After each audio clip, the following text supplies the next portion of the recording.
Danny says, "Hey, brother, I hope you had a good Christmas. I was wondering what should I link to on my Google Business Post, excuse me. And should I put on QR codes linking there as well?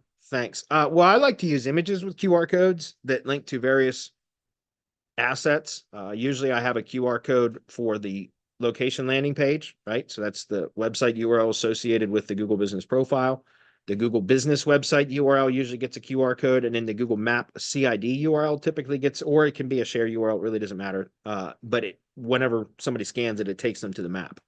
So they usually do 3 QR codes, and you can do more if you wanted, and then just mix and match QR codes as an overlay onto images that then you use for Google Business Posts. We do that for like agency clients and such.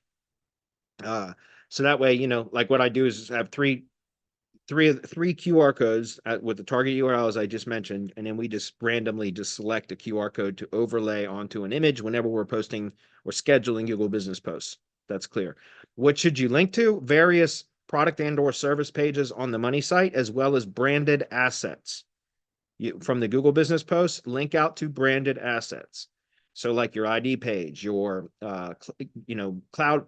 You can link to tier 1 links, but I typically would, so like for example, if you're doing a cloud page, if it's a branded cloud page, I would consider that a branded asset. If it's just a cloud page that you're building for link building, I wouldn't link to that from a Google Business Post, just because I prefer to always use Google assets to kind of reinforce the brand and what I call assisting with discoverability, right? The Google Business website, linking out with contextual links to branded assets is important. Google Business Post with the CTA button, referencing those branded assets in same as attributes and schema. All of that kind of helps assist with discoverability, if that makes sense. Creating the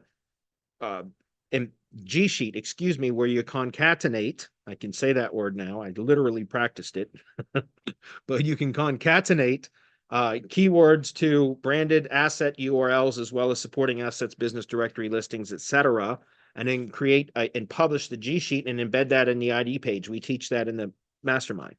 And again, the ID page is another reference point. It basically can be the 4th component of the local entity if you do it properly.